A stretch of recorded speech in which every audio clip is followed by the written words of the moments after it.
Oh, archaeologist friend. It has been, what, a week? Maybe a week and a half since my last entry. Is entry a good word considering I'm not writing it? I suppose it doesn't really matter anymore, does it? Okay, so the last you heard from me, Shizzo was in trouble. I was angry with James. I didn't know if I felt safe staying in Cushville. I was nearly eaten by bears. And, yeah, just your typical Tuesday. Oh, Lord, I have so much to update you on and probably not enough battery left. But, we're gonna cross our fingers and hope we can get through this before I have to go find another battery. Today, I have never been so happy to just be sitting here in my little apartment, just listening to the wind and the occasional sounds of folks up in town, eating a venison steak from a deer I shot and prepped myself. Thank you. Life isn't completely back to rights, but it's okay right this moment. And considering just how easily things can change, well, I'll take it. So let's see, what did you miss in my absence? Well, you missed me panicking trying to attempt some kind of meeting between the Lucchese family and Shizzo.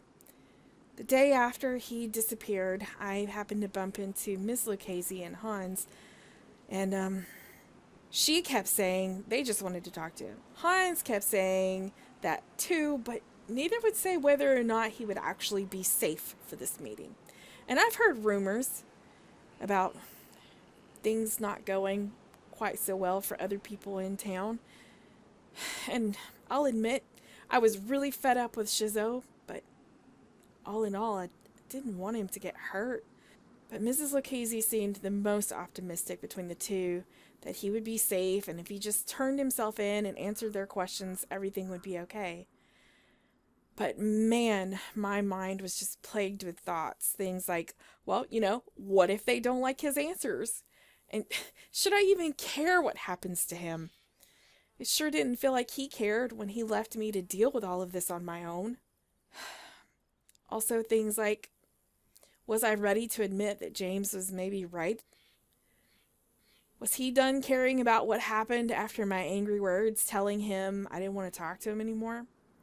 And was I finally on my own? Yeah, I'm surrounded by a big group of people, but I barely know them, let alone trust any of them yet. I had a lot of stuff to think about. And one of the things I was starting to think about was maybe I should just leave. But it sounds really scary to be just one woman out there on my own. And I really didn't think I was brave enough. I didn't think I could handle it. Or maybe I wasn't alone. Alex did pull me aside one day to tell me she's there for me if I needed someone, and while I do appreciate that, I really don't know her that well either. But it was comforting to hear it. I was left with a lot to think about, and frankly, I was starting to feel tired of my life being dictated by Shizzo's schemes. Sorry, I know I do that. I just start rambling on instead of, getting to the point. Okay, back to what you missed.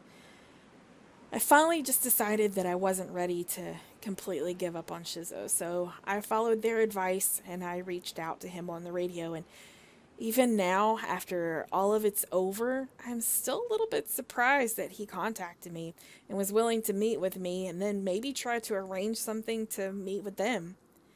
I went to where he said he'd be, and we talked for a little bit. He never really apologized, but I really wasn't expecting him to, I guess. He said he'd be willing to turn himself in, but I was still not sure if he would accept their terms or they would accept his. And would it all just backfire in my face? Was that why James was avoiding me? Maybe he knows I'm an idiot, just putting myself in harm's way for someone who doesn't really care about me. Or just too easy to forgive out of my own fear of being alone. You want to know what the crazy thing was? All of my worry was really for nothing. I walked back into town and ran right into the big man himself, the boss, Frank Lucchese, the one no one would question about Shizzo's place in town. He could have said or done just about anything, and it wouldn't have surprised me, except what he did say. It was no big deal. He liked Shizzo and had no problems with him. And yeah, he did want to meet with him, but he has no doubt in his mind about Shizzo and that he wants him in this town. So Shizzo came back. No repercussions. The Italians all let it go, so why can't I? Why did it almost make me more angry that they just let him waltz back in like nothing happened? Ugh, okay, I can't think about that whole situation right now. I just can't. Okay, what else did you miss? Oh, yes, I left a note summing all of this up for James, and I did end up apologizing to him, or as best as I could muster. And he seemed okay enough with everything, even to the point that when Shizzo decided to journey out of town and head up north for a bit, James followed. And, well, yeah, me too. Although at the time I didn't really know why. But you know what? It was good for me. It helped clear my head. A good long walk through the mountains will do that for you. I don't know what it is about that cold, crisp air that just, I don't know, makes a person feel clean, renewed. I'm not really sure, but I felt lighter. We didn't really talk much as we walked, so maybe that helped too. Just to get out of my thoughts and just pay attention to where each foot landed. And the view helped too. I have never in my life been a hiker. Not at all what you would call outdoorsy. But I think this is definitely an activity that I need to do more often. When you're up there in the mountains and you're far above the towns and the houses and the people and everything else. The world is still so beautiful, even though we tried so hard to destroy that beauty. And man, the trek home, it was life-changing. Number one, I was alone. And you would think that would be a bad thing, but it was good for me.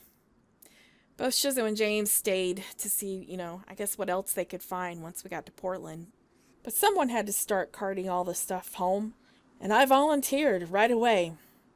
I don't know why. I guess this new perspective, new paradigm shift I'm experiencing. But for the first time, there was no fear or worry about whether or not I could do it. Whether or not I was strong enough, brave enough. So I left. I found myself one evening sitting on a ridge overlooking a valley, just bathed in purples and oranges, entranced by the sun dipping below the horizon, soothed by the music of the forest as it ebbed from day to night, birdsong turning to the hoots of owls and the chirps and trills of crickets and tree frogs. I sat watching it all change, with the wind in my hair and leaves floating across my lap. And it occurred to me in that moment that I've changed too. Or maybe I just am what I always have been. I am enough. And that's really all that matters. And whatever comes after this, I can handle it.